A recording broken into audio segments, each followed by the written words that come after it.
Hi viewers, welcome to our channel. ప్రస్తుతం మనతో పాటు ఇమ్మంది రామారావు గారు సీనియర్ జర్నలిస్ట్ ఉన్నారు. వారితో ఒకసారి మాట్లాడదాం. సార్ నమస్కారం. సార్ నమస్కారం. సార్ షర్మిల గారు ఇప్పుడు కాంగ్రెస్ పార్టీ ఏపీ చీఫ్గా ఉన్నారు కదా. అయితే ఆమెకు కాంగ్రెస్ పార్టీలో ఉన్న సీనియర్లతో పడట్లేదు, వాళ్ళందరితో కూడా తగాదా పెట్టుకుందని చెప్పేసి వార్తలు వస్తున్నాయి. ఈవెన్ వాళ్ళు కూడా బయటకు వచ్చి మా మీద పెత్తనం చేస్తుంది, అసలు పార్టీ ఫండ్ నొక్కేసింది, ఇటువంటి ఆరోపణలు చేస్తున్నారు. సార్ అసలు ఏం జరుగుతుంది మరి ఏపీలో ఉన్న ఈ కాంగ్రెస్ పార్టీలో షర్మిల వర్సెస్ సీనియర్లు? ఇక్కడ షర్మిల గురించి కొంత చెప్పుకోవాలి.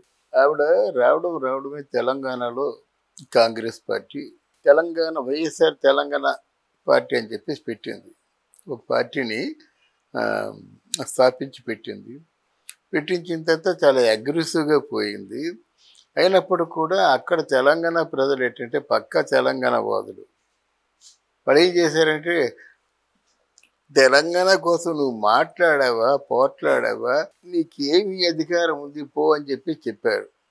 అక్కడ కూడా అగ్రెసివ్గా కేసీఆర్ మీద వాళ్ళ మీద తిరగబడింది. అలాగే కాంగ్రెస్ పార్టీలో ఉన్న రేవంత్ రెడ్డి మీద కూడా తిరగబడింది. తర్వాత ఇద్దరు కలిశారనుకోండి, విలీనం చేసిన తర్వాత షర్మిల రెడ్డి మొట్టమొదటి చేసిన తప్పు అది. తను పుట్టినీళ్ళు ఇక్కడ ఆంధ్రాలో, ఒకవేళ వచ్చినట్టయితే ఇక్కడ పెట్టాలి కానీ తమిళనాడులో పెట్టడం ఏంటని అందరితో విమర్శలు పాలైపోయింది. అయితే ఆంధ్ర రావడం చాలా అగ్రెసివ్గా వచ్చింది. రాహుల్ గాంధీ, సోనియా గాంధీ వీళ్ళందరూ దీవించడం, భర్త అనిల్ని కూడా దీవించడం, తర్వాత అసలు ప్రదేశ్ కాంగ్రెస్ కమిటీ అధ్యక్షుడు టోటల్ భారతదేశానికి ఆయన వీళ్ళందరూ మంచిగా చూశారు. వచ్చిన తర్వాత ఆవిడ సమస్యల గురించి పోరాటం జరిగింది మొదట్లో. తర్వాత ఏమైపోయింది, సమస్యలు పక్కన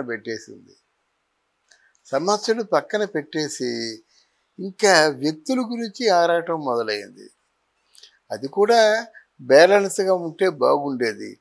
నేను రాజశేఖర బిడ్డని అని చెప్పేసి అప్రస్తుతపు ప్రసంగాలు చాలా చేసింది. దానివల్ల ఏమిటా ఇది, మంచి స్పీకర్, నో డౌట్ మంచి స్పీకర్, తను చెప్పదలుచుకుంది సూటిగా చెబుతుంది. కానీ అపభ్రంశపు మాటలు మాట్లాడితే ఎవరు వింటారు? దాని తర్వాత సునీత ఇష్యూ ఎత్తుకుంది. ఒక హంతకుడిని ఒత్తాసు పలికి హంతకుడిని దాచుకున్నటువంటి వారికా మీరు ఓటేస్తారు, వారినా మీరు గెలిపిస్తారని చెప్పింది. మొట్టమొదటిసారిగా చేసిన తప్పు అది. నువ్వు కాంగ్రెస్ పార్టీలో విలీనం చేసిన తర్వాత కాంగ్రెస్ పార్టీని ఎలా పైకి తీసుకురావాలి, అది కోమా స్టేజ్లో ఉంది, పడుకుండిపోయారు. కాంగ్రెస్ నాయకులు అందరూ ఇప్పుడు 60-70 పడిన వాళ్ళే, కొత్తగా లీడర్స్ పుట్టుకు రాలేదు. ఎందుకంటే 10 సంవత్సరాలు బట్టి కాంగ్రెస్ పార్టీ ఉనికి లేదు కదా. ఎక్కడి నుంచి ఈ కేడర్ వస్తుంది? ముందు కేడర్ని నిలబెట్టుకునే ప్రయత్నం, తర్వాత కనీసం కాంగ్రెస్ పార్టీ నుంచి ఒక్కరినైనా కనీసం నువ్వేనా గెలిచే ఏర్పాటు చేసుకోవాలి ఎక్కడో ఒక్కడ. అప్పుడు కాంగ్రెస్ పార్టీలో విలీనం చేసినందుకు నీకు ఒక క్రెడిట్ ఉండేది. తర్వాత నీ మీద నిజం కావచ్చు, అబద్ధం కావచ్చు, పార్టీ ఫండ్ కొంత ఇస్తుంది కాంగ్రెస్ పార్టీ, ఆ ఫండ్ మీద సర్వాధికారాలు నీకే. అలాగే కాంగ్రెస్ వాదులు ఉంటారు కొంతమంది, ఇప్పటికీ ఉన్నారు. ఎప్పటికీ కాంగ్రెస్ పార్టీకి 30% ఓటు బ్యాంక్ ఉంది పల్లెటూళ్ళల్లో. చచ్చిపోయినా కాంగ్రెస్ పార్టీ జెండా కప్పుకొని చచ్చిపోయే వాళ్ళు చాలామంది ఉన్నారు. ఇవన్నీ ఉంటుండగా నువ్వు పులివెందుల్లో కూర్చొని ఇంకా మీ వ్యక్తిగత దూషణ వైఎస్ రాజశేఖర రెడ్డి గారి పేరుతో మాత్రం నన్ను చాలా బాధించింది.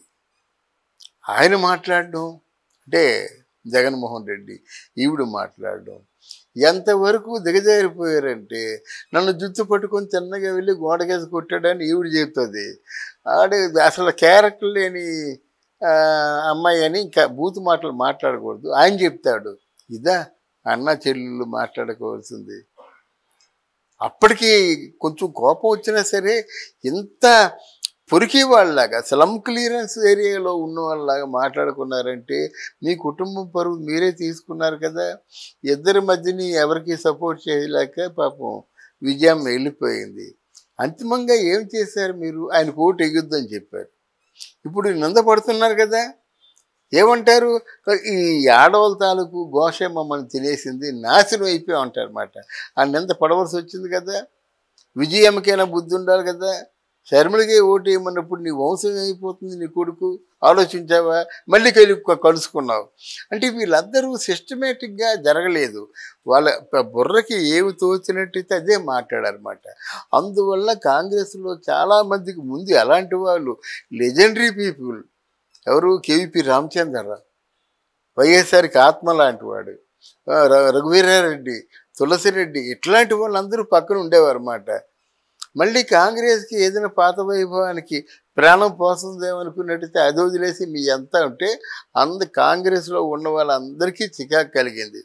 ఇవే నాకు పరిశీలకుడిగా చూసినట్టయితే ఎందుకు నీ రాజకీయాలు తండగా, ఏదో నీ భర్త సంపాదించాడు, నీ ఆస్తి ఉంది, ఆ ఆస్తిని వెనక్కి లాక్కో ఎవరికోలో పట్టుకొని రాజకీయాలకు లాభం లేదండి. రాజకీయాలు గుంభనంగా ఉండాలి. రాజకీయాల్లో వ్యక్తిగతంగా ఎవరు విమర్శించకూడదు. రాజకీయాల్లో ప్రజల సమస్యలు మాట్లాడుకోవాలి, కానీ నీ సమస్య నా సమస్య ప్రజలకి ఎందుకండి? అంతే కదా. నువ్వు ఇలా చేసావని నేనని, మీరు ఇలా చేశారని మీరంటే ఎలాగవుతుంది? అది ప్రజలకి ఎందుకండి? అది ముందు అసెంబ్లీలో మాట్లాడకూడనివే ఇవి. వ్యక్తిగతంగా మీరెవరైతే నాకెందుకు? అర్థమైందా? మనకు కావాల్సిన ప్రతినిధులుగా వాళ్ళు ఓట్లేసి గెలిపించారు. ఈరోజు రోడ్లు లేవు, రోడ్లు బాగు చేయండి. నీరు లేదు, నీరు బాగు చేయండి. పోలవరం పూర్తి కాలేదు, అది బాగు చేయండి. విత్తనాలు దొరకటం లేదు, అవి బాగు చేయండి. స్కూళ్ళు పనిచేయటం లేదు, ఆ స్కూళ్ళు బాగు చేయండి. ఎన్ని సమస్యలు ఉన్నాయి, వాటి కోసం మాట్లాడండి, వాటికి ఒక పరిష్కారాన్ని తీసుకురండి. అటువంటి నైజం ఉన్నవాళ్ళే రాజకీయాల్లో పనికొస్తారు. కానీ ఈ షర్మిల్ని, శంకర పద్మం, ఇంకెవరో రాకేశ్వర రెడ్డి ఇలాంటి వాళ్ళు మాట్లాడితే వీళ్ళు కాదు, మొత్తం 5 కోట్ల మంది కూడా వద్దంటున్నారు, వెనక్కి పొమ్మంటున్నారు. నీలాంటి వాళ్ళ మాకు రాజకీయ నాయకులు, నీలాంటి వాళ్ళ కాంగ్రెస్ పార్టీకి అధ్యక్షులు అని తిప్పి కొడుతున్నారు అన్నమాట. తరిమి కొట్టే రోజు వస్తుంది, దాని ముందే ఆవిడ జాగ్రత్త పడితే మంచిది. అంటే సార్ కాంగ్రెస్ పార్టీ ఏపీలో పరిస్థితి చూసుకుంటే అసలు ఏమీ లేదు కదా, మరి దాన్ని నిలబెట్టాల్సిన బాధ్యత అయితే షర్మిల గారి పైన ఉంది. మొన్నే కదా అధ్యక్షురాలు, ఎందుకు అసలు టైం ఇస్తే నెక్స్ట్ ఎలక్షన్స్ నాటికన్నా తీసుకెళ్తుంది కదా. ఇంతలోపు ఎటువంటి విమర్శలు చేస్తే అంటే ఏ విధంగా పార్టీని మోపగలదంటారు? అవును, ఈవిడ తాలూకు క్యాలబర్ ఏమిటో తెలిసిపోతుంది కదండి. తొందరపడిపోయి అన్నయ్య ఇది అన్నా చెల్లెళ్ళ యుద్ధం లాగా ఉంది, కాంగ్రెస్ పార్టీ యుద్ధంలా లేదు కదా. చెప్పగలరా మీరు కాంగ్రెస్ పార్టీ తరఫున పోరాడిందని? మీకు అర్థమైందా? వ్యక్తిగత విషయాలు అదే నేను చెప్తున్నాను. వ్యక్తిగత విషయాలు మాకొద్దు, మీరు ఎవరైతే మాకేం కావాలా.